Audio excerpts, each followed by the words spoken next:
Hola a todos, a todas. Hoy en este capítulo, capítulo 25, os quería hablar de los elementos de escritura, desde sus inicios hasta hoy en día. Pero antes quisiera hacer un pequeño homenaje, una pequeña mención de los primeros habitantes de la Tierra que empezaron a tener impaciencia y empezaron a querer dejar su legado, o sea, desde el inicio prácticamente de los tiempos, en cuestión de personas humanas, y hasta más o menos el año 3500 a.C., los humanos utilizaban las manos, utilizaban los dedos para dejar unas escrituras en las paredes de las cuevas, incluso hay algunas exteriores, en forma pictográfica. No existía la escritura, no existía el abecedario y no era una escritura fonética, de acuerdo con la fonética. Nos han legado unas pinturas estupendas, como podéis ver, estoy sobreimpresionando, y lo que quería hacer, pues esto es rendir un poquito de homenaje. También deciros que vamos a ver, como soporte utilizaban la piedra, que son las piedras de las cuevas y tal, pero como medios ellos utilizaban óxido de hierro, en realidad la tierra, y también, como no, también utilizaban, podéis ver aquí, no sé si se verá bien, cuando hacían fuego, las ramitas del fuego, que quedaban carbonizadas por este lado de aquí, o cualquiera, y lo que hacían era perfilar también las figuras pictográficas estas, ¿no? Nos vamos a centrar en una zona, es una zona que está en el Oriente Próximo. Concretamente estaba entre los ríos Tigris y Éufrates.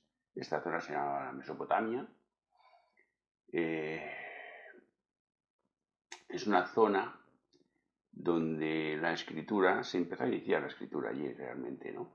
Y los elementos que utilizaban eran, pues, por ejemplo, ramitas como esta, que las cortaban en la punta de una forma determinada para poder escribir, de tipo punzón, dijéramos, o tipo estilo, de ahí viene la palabra estilo, gráfica.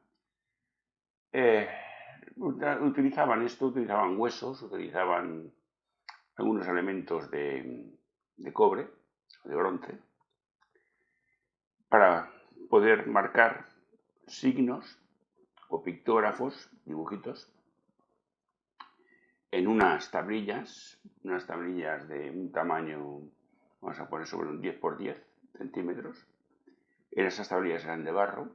Esas tablillas, una vez se habían apuntado todo lo que ellos querían apuntar, las cocían al fuego, entonces quedaban más endurecidas y duraban más, ¿no?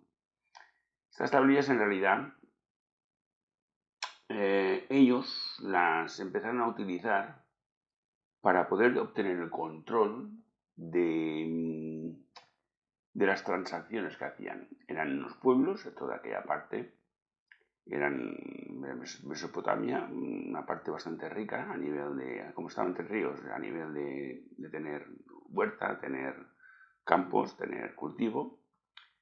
También eran personas que empezaron a elaborar vino, aceite, y como no, a tener animales, ¿no? Como cordero, gallina, conejo, todo lo que se come, vamos. Tuvieron mucha impaciencia por poder llevar hacia toda aquella zona, hacer intercambios con las demás tribus del norte, tribus del este. También empezaron lo que llamamos hoy en día a exportar, a llevar hacia países como, no existía en aquel tiempo, pero como por ejemplo puede ser la península ibérica, como por ejemplo puede ser Italia o puede ser Grecia. Hacían intercambios de lo que yo tengo, te lo cambio por lo que tú no tienes, y así funcionaba el tema, ¿no? Para poder controlar todo esto, lo que hacían era llenar esas tablillas con dibujitos de todo lo que el mercader aquel llevaba suyo y tenía que entregar a X persona, ¿no? Pues en pocas palabras inventaron lo que es la plan de entrega. Todos estamos un poquito hartos ya de firmar planes de entrega, ¿no? Sobre todo desde que hacemos esas compras por internet hoy en día, ¿no? En cuanto a esta zona del Tigris y el Éufrates, para que nos situemos un poco, porque a veces cuesta un poco cuando se habla de factores históricos, de situarse de esto. En realidad está entre lo que hoy en día es Irán, Irak, Siria y la parte de Turquía, ¿no? Nos vamos a situar entre el 3200 y el 2500 antes de Cristo. Se habla de la zona de Mesopotamia, pero hay una pequeña región que queda más, dijéramos, al sur, que es la parte sumeria. Ahí sí que verdaderamente se realizó un gran importante cambio en lo que es el tema de la escritura. Quizá influenciado porque empezaron a importar los egipcios lo que es el papiro, que es el soporte, y a más la utilización del cálamo. El cálamo es una planta que crece al lado de los ríos y que tiene una especie de caña. Esto es una caña que encontré yo aquí en el pueblo, en la riera del pueblo, que solo pasa agua cuando llueve, ¿no? Pero tiene cañizares, ¿no? Yo escogí esta para hacer unas pruebas y me dio un poquito de decir, bueno, esta gente, ¿cómo pensó que podían hacer? Es un elemento que funciona por acción capilar. Si hay una cosa que tenemos que tener presentes y si nos ponemos ahora mismo a pensar, estamos trabajando con la primera pluma estenográfica que hubo. El nacimiento de la pluma estenográfica fue aquí, ¿no? Por el tema de la acción capilar. Y allí se empieza a dejar la pictográfica para empezar a utilizar la cuneiforme. El cuneiforme es un tipo de escritura donde los signos ya empiezan a ser fonéticos, ya empiezan a, como nosotros utilizamos la A y decimos A y escribimos una A, siguen un patrón de fonético, ¿no? Entonces lo que también va cambiando en estos momentos es la forma de escribir, los elementos que van a utilizar, el medio y el soporte, ¿no? El soporte heredado de los egipcios, no sé si fueron los egipcios que lo llevaron directamente hacia la zona de Mesopotamia, o realmente fueron también ellos mismos que hacían intercambios, ¿no? Bien por los fenicios, bien directamente con los... Durante siglos, tanto lo que es el papiro como lo que es el cálamo fue utilizado básicamente como para toda la escritura, para todo lo que se hacía. Tener en cuenta que ya en esas civilizaciones ya empezaban a ver lo que se llamaban gente con una cultura muy importante, se empezaban también a desarrollar lo que eran las bibliotecas, que no eran como hoy en día, son libros que están de esto. En realidad eran manuscritos, eran rollos que se guardaban de la forma que se guardaban, pero que este hecho de que empezaron a hacer grandes archivos, grandes bibliotecas y tal, Egipto tuvo que coger y prohibir prácticamente la salida del país de lo que era el papiro, ¿no? Entonces, todos estos pueblos que también estaban adelantados, pero que dependían del papiro, lo que tuvieron que buscar es otra fórmula, otra base, otro soporte para poder hacer las escrituras y tal, ¿no? En principio, cogían una piel de cordero, de vaca, de lo que fuera, la ponían en sosa cáustica para quitar todo lo que era el pelo y con una piedra pómez la iban rascando, hasta que quitaban la parte de la epidermis y la hipodermis por el otro lado. Entonces quedaba la dermis solo. A esto se le llamaba el pergamino. Del pergamino lo que hay que tener en cuenta que hoy en día, esto dudo que se venda o si se vende solamente es para especialistas que deben estar restaurando algunos libros o restaurando algunos rollos de estos tipos, ¿no? El pergamino también es llamado vitela. Es un nombre que se le puso en su día, ¿no?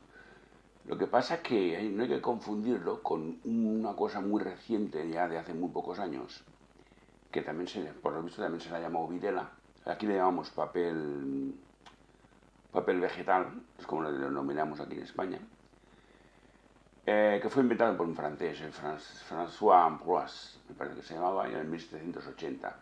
Pero no hay que confundir, cuando se hablen de vitela, saber que la vitela es lo que viene de un cuerpo animal y el otro es un papel vegetal, realmente que se hace a base de una serie de vegetales.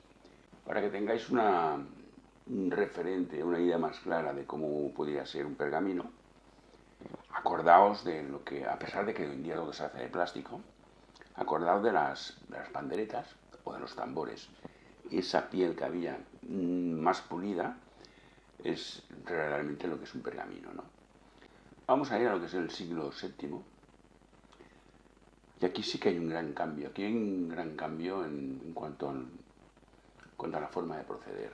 Por ejemplo, el cálamo queda totalmente desfasado. En cambio,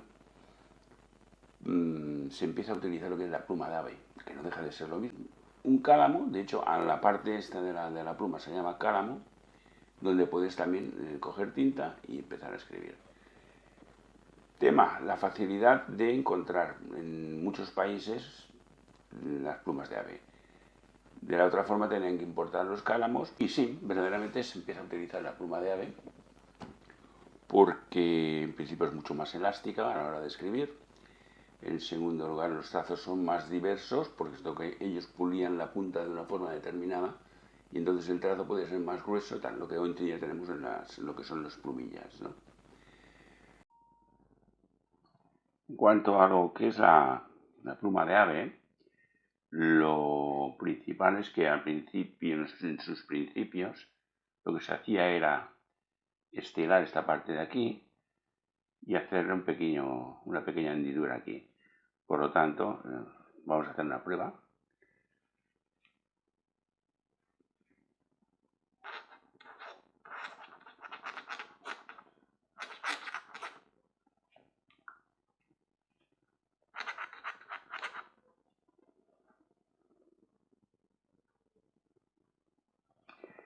También quería comentaros lo siguiente. Es que en aquellos, a pesar de que hayamos visto en pinturas o en el cine y tal, que la pluma de ave se utilizaba de esta manera, en realidad, como se utilizaba sobre todo por los parte de los escribientes que se movían mucho por ahí para recaudar los impuestos, se utilizaba de esta manera. Realmente se le quitaban las plumas que molestaban mucho y había que transportar también el tema de la pluma y las dejaban así de este formato.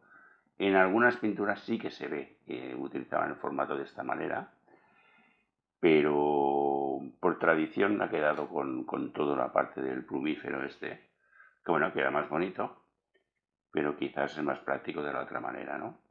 También comentaros que como fue muy largo el uso de la pluma de ave, y cuando se inventó las primeras plumillas, se siguió utilizando la pluma de ave y se ponía la plumilla en lo que es el cálamo, esta parte de aquí que es el cálamo. Y durante mucho tiempo se estuvieron utilizando así hasta que surgió lo que es el palillero, ¿no? He de deciros que se seguía escribiendo lo que eran los pergaminos, que se empiezan a leer ya en forma de libro, porque al principio también era todo en forma de rollo, de envoltura. Y deciros que estos libros, como eran libros únicos, se llaman códices. Un códice acostumbra a ser un libro que se ha escrito uno, solo queda uno.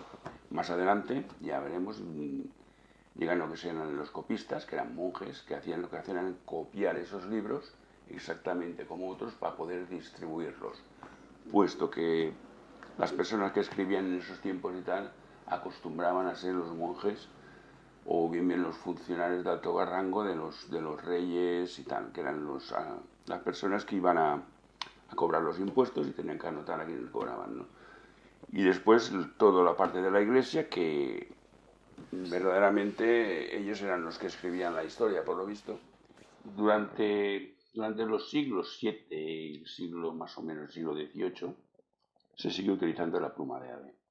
La pluma de ave fue el instrumento más utilizado y de hecho es uno de los más utilizados en la historia en cuanto a tiempo, digo, más o menos sobre el siglo XIII, siglo XV, más o menos, el pergamino empieza también a ser sustituido. O sea, realmente el soporte ha sufrido una evolución. Alguien inventa el papel, es de origen chino en realidad. Quería hacer un inciso, es decir, que durante más o menos el 1565-1550, una fecha más o menos aproximada, se inventa el lápiz. Alguien inventa el lápiz y eso verdaderamente cambia un poco las perspectivas culturales de todo el país o de todos los países, ¿no? Concretamente aquí en España el lápiz se empieza a utilizar en las escuelas, se empieza a utilizar en las empresas por su economía y por su fiabilidad, porque realmente no puedes escribir con una pluma de ave, ¿no? Sobre el 1450 o algo así, un poquito antes, hay el gran descubrimiento de la gran invención, ¿no? Que es la imprenta. La imprenta revolucionó todo el tema de la escritura y todo el tema tal. La escritura, dijéramos, a mano, pega un pequeño bajón porque ya no hace falta hacer códices, ya no hace falta hacer copias de códices y se empiezan a distribuir libros por todos lados y aparte a nivel industrial. Imaginaos la revolución que fue, ¿no?